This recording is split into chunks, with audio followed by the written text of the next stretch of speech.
Been having some microphone issues, so real quick, Mike, are you here? Mike?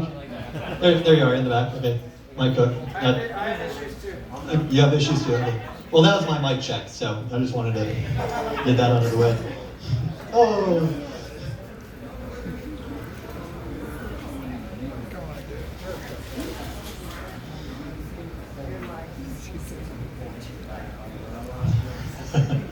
So, I see a lot of familiar faces in the audience tonight, and immediately I think some of y'all are not ready for this. Some of y'all know who you are too.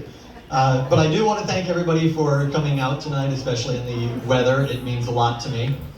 So does plethora.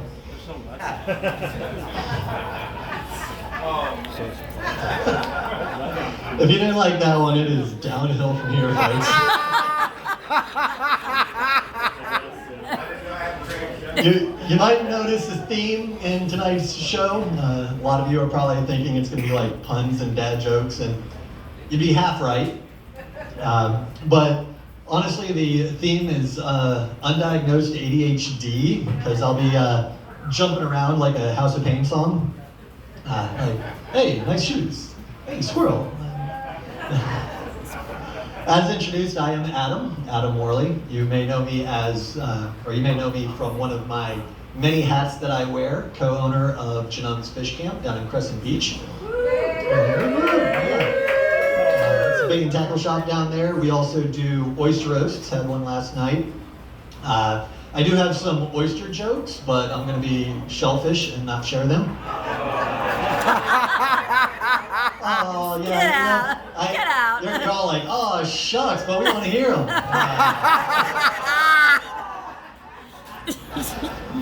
But honestly, once I get started on my oyster bit, I can't stop the flow until I buy valves that can shut off the unfiltered.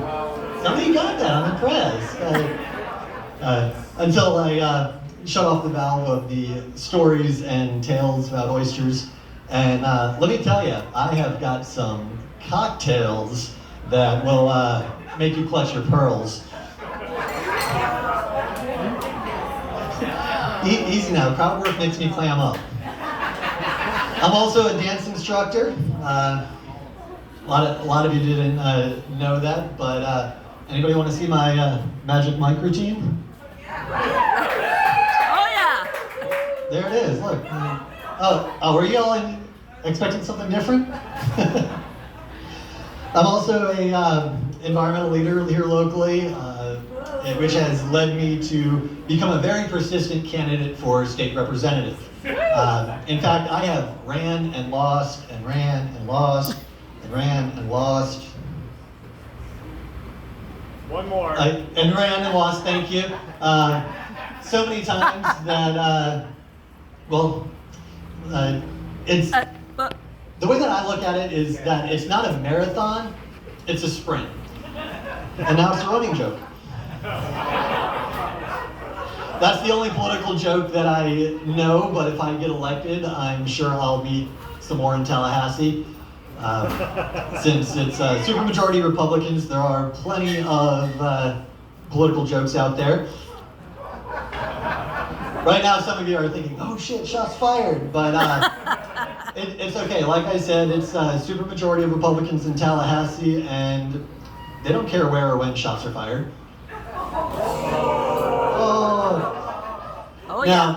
I make a joke about Democrats too, because, equality, but it's not cool picking on the weak and defenseless. Okay, I know these jokes are basically Panasonic, Sony, and RCA. Huh? They're all stereotypes. Come on, guys.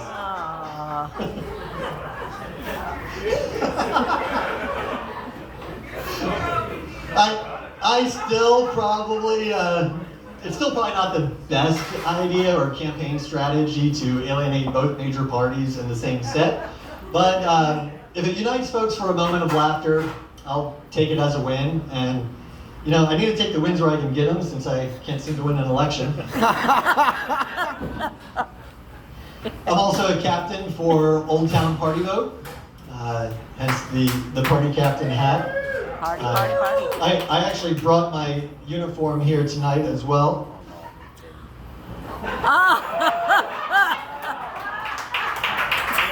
Thanks, Mike.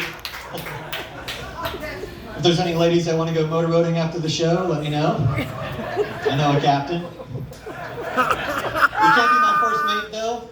Not a virgin. As a captain, I have learned that boats are a great place to tell puns, as long as you don't go overboard. One thing I won't joke about, though, adjustable hats. And that's because as a captain, I don't find anything funny about capsizing. This was promoted as an adults-only show, but with how bad some of my jokes are, I think calling it full-grown comedy would be more appropriate. Full-grown comedy? Come on, really? Where were we on that one, guys? And comedy's a funny thing, right? At least by definition. You've got, sex is like humor. Not everybody's into the same thing, we know that. But I think most of us can agree that it's not great when it's dry. But when it comes to comics, you've got the great storytellers that tell either relatable or outrageous stories that make us laugh. You've got joke tellers with punchlines and comics with strong jaw lines. Ladies, you know who I'm talking about, right? That's my best Matt Rife poster impression. Not taking my shirt off, sorry ladies. You've got comics that specialize in puns, innuendos, double entendres, wordplay, dad jokes, dark humor. You've got the comics that are a little extra and animated, even slapstick, Three Stooges type of comedy. You've got comics that do crowd work. We've seen a little bit of that tonight, where comics will roast members of the audience. That's pretty popular right now. What's your name? Sarah. Okay, I gotta pause this right now. I actually have that on there. No shit, I've been practicing this routine, and I've been using the name Sarah in my practicing. As I practice, I'm like, okay, I'm gonna pick a lady out of the audience, and I'm gonna be like, so, what's your name? And in my head, I'm like, okay, she's gonna say her name's Sarah, and here you are, Sarah. So, thank you. Like, this is perfect. She practiced. Well, you can relax. I roast oysters, not people, so you're good. Sarah, what kind of comedy are you into? Like, who are some of your favorite comics besides me? And you're putting me on the spot. I know no names. Okay, well. I'm naturally fun. I'm sorry. That's fine. What kind of comedy do you like? Slapstick or puns, wordplay? Like, I mean, dry comedy? You like dry? I'm dry as shit. You're dry as shit. Okay. Well, already you have something in common with my wife, and that's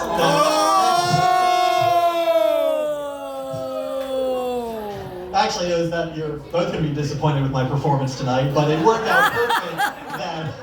Shots fired.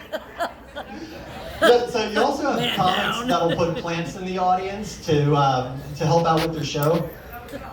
That was actually not one of them. That was totally organic. My plant is actually right here at this little stool right here. Everybody say aloe. You hold it up. Hold the aloe up right there. I actually put a plant in the audience. How bad is that?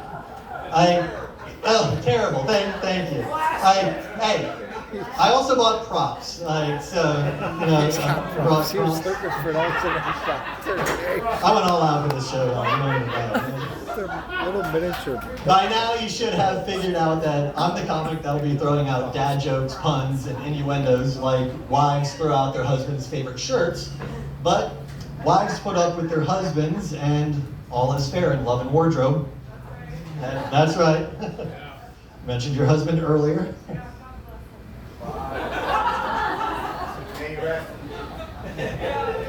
And based on some of the shirts that I see in the audience tonight, it looks like there's some single guys in the audience as well too. So I am from the St. Augustine area. Anybody else from St. Augustine, like native to St. Augustine? Yeah, okay, nice. Cool, not too many of us. I am from the St. Augustine area, born and raised, and these next jokes are actually going to be about some of the historic sites that we have. So you could say it's pretty old material. Like the Castillo de San Marco, originally built back in the late 1600s, early 1700s. Everybody's familiar with the fort, right? Anybody not familiar with the fort? Okay, cool. Well, you're going to get an education anyway. The fort, again, built back in the late 1600s, early 1700s, out of coquina, out of seashells. So the fort is basically a giant bougie sandcastle. And they built the fort out of coquina, out of tiny little seashells, because Florida didn't have any hard rocks at the time to use in their construction. Florida now has several hard rocks: Orlando, Key West, Miami, Tampa. Daytona. Did I just cue somebody's Siri? So, the fort, however, it does not appear as it did back when it was in use. Back when it was in use, they actually used a thick lime plaster that coated the walls. The walls were painted white and the towers were painted red. That was to match the Spanish flag that flew above it. Now, when the fort would come under attack, the cannonballs would actually break through that plaster and embed themselves into the coquina walls, marring up the fort. It was like,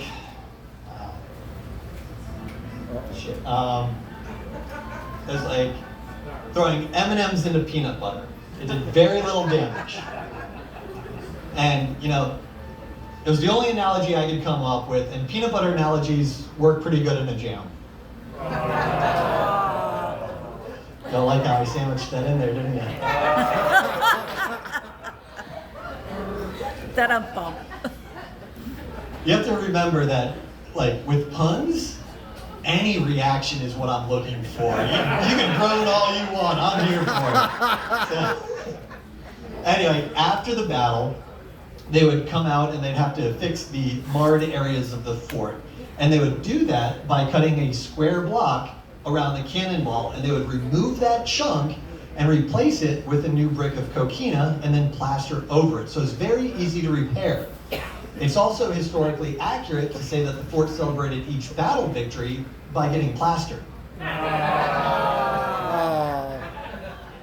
Well, it is St. Augustine. But if we are being historically accurate, the towers on the fort are not actually called towers. Does anybody know what they're actually called? Garritas. Garritas. That is correct. Like everybody else is like, well, I didn't pay attention during that part of the tour, so. But yes, they're actually called garritas. And when the cannonballs would hit them, the Spaniards would then have to use their lime to fix their margaritas.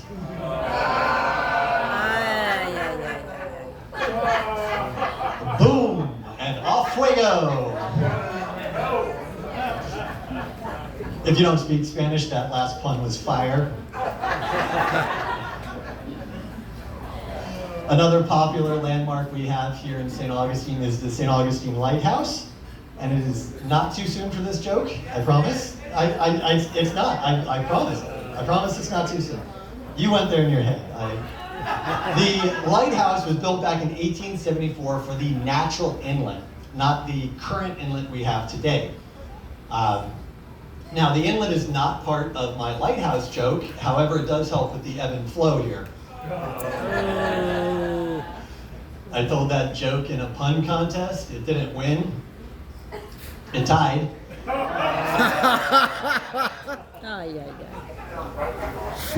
have been on the boat too long. You have no idea the things I come up with while sitting on that boat. Anyway, the lighthouse was erected in 1874 after the original lighthouse suffered from some ED. And statistically, I know some of you guys know what I'm talking about.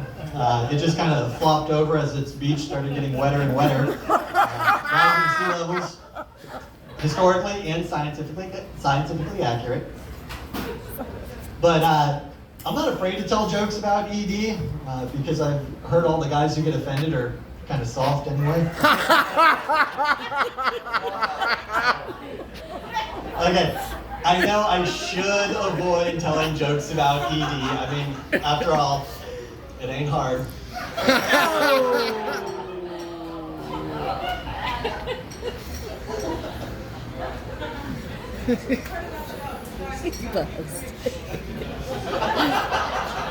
That's true. We hear plenty about the vagina. We can make ED jokes. Let's go. Absolutely. All right, so tell you what is hard and still standing erect. And guys, don't get jealous. It's just the lighthouse. It's been there for 149 years, standing erect. You might want to see a doc about that. Plenty at the local marinas. See, that joke was actually designed to be a brick because, speaking of bricks, they used 1.3 million bricks in the construction of the St. Augustine Lighthouse. Each brick weighs about 6 pounds. Now, a basic understanding of math tells us that 1.3 million bricks multiplied by 6 pounds is going to be a heavy number. However, no matter how you weigh it, no matter how you calculate it, it's still going to be a lighthouse.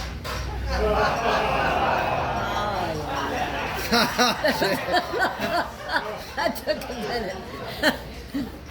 The lighthouse has weathered some storms in its time, including Matthew and Irma. Little side note, I did go kayaking during the peak of Hurricane Matthew, which is why I don't recommend taking life advice from me. Not a good idea. Fishing advice is about as far as I'd go. But in addition to all of the homes that Matthew did damage to, it destroyed all the docks along the Matanzas River. That storm surge came in, and it just destroyed the decks. It ripped the decks away. It ripped it ripped the railings away. It ripped the floating docks away. It left the pilings. It ripped everything else away and spread it throughout the estuary. But the pilings, they all stayed in place, and well, that was because of peer pressure.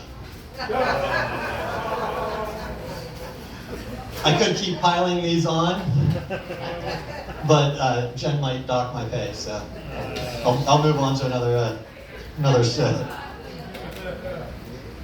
As you may have noticed, a lot of my material is water themed, and that's because it makes up about 75% of who I am. You really like that one, I appreciate that. You knew where I was going with that before I even finished. Okay, cool, yeah. So, and because I'm a captain, a lot of my jokes are water themed. As a captain, I've been a guide for eco tours, and while out there on eco tours, some of my favorite birds to see are actually the great egrets and the snowy egrets. And that's because I get to talk about how these birds were nearly hunted to extinction around the late 1800s to early 1900s for their feathers. 1 ounce of feathers was worth 2 ounces of gold. Now, they would use these feathers to decorate ladies' wide-brimmed Victorian hats, high fashion, and to a lesser extent to mark military rank. Today, those same feathers are worth a couple $1,000s in fines and jail time. Yeah, so you'd have serious egrets if you shot one. The setup for that, the setup is so long just for that one little nugget. I actually didn't expect that joke to fly. In fact, I expected a few birds to be shot in my direction, to be honest. So I wasn't sure how long I was going to last up here tonight. Am I supposed to know what this light means, or is it like, no, it's starting to blink. I'm not sure if I'm getting that old like shepherd's cane. Hope not, because I got some more material that's great. So I wasn't sure how long I was going to last up here tonight because, you see, sometimes I get excited performing in front of an audience, if you know what I mean. I end up coming up here. No, I end up coming up here, going too fast because I'm excited, and I climax before the audience is even warmed up. But my wife has been helping me with this by giving me some advice. First, she said, well, what you need to do is you need to come up with a shtick that you're really comfortable and confident with. As if I'm not confident with my shtick. Oh boy. She actually suggested that I get some whiskey. Not drinking whiskey, but she suggested that I get some whiskey and sip on it to relax, to remind myself to slow down, breathe, think of baseball. But I tried that, and I realized that a whiskey shtick is just as embarrassing as ED, since neither will stand up for an audience. That was the response I was expecting.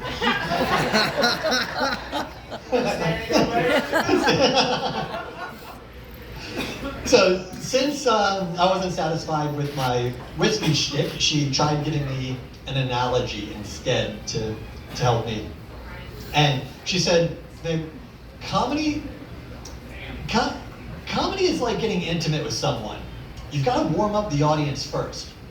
And really all I took away from that is that my wife has a much more exciting sex life than I do. And I thought I was her only fan.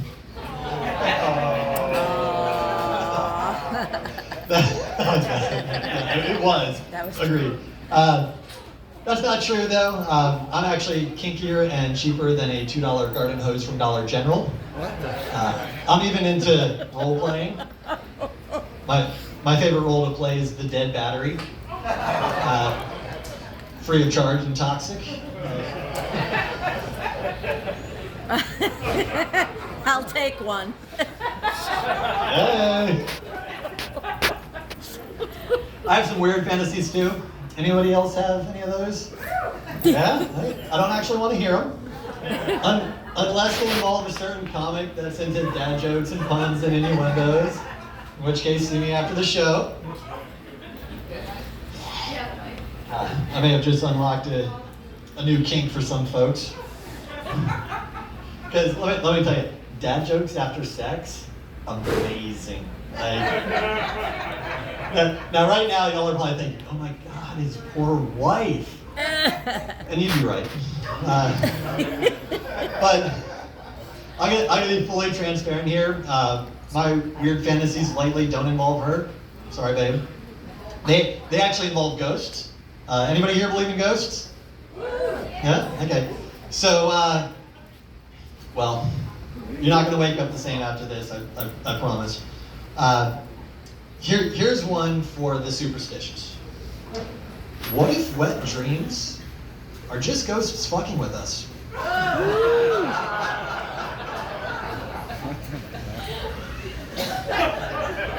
Some of y'all looking at me in a whole new light, I swear. I never believed in that kind of stuff until I had two encounters that most people would consider normal. It was my first pair of normal experiences. That's that reaction, looking for it. Then I actually started experiencing real ghosts. I downloaded some dating apps. And it got me thinking, if I run into somebody in public that ghosted me and I call them out for ghosting, does that make me a Ghostbuster? To be honest, that joke did not feel supernatural to me.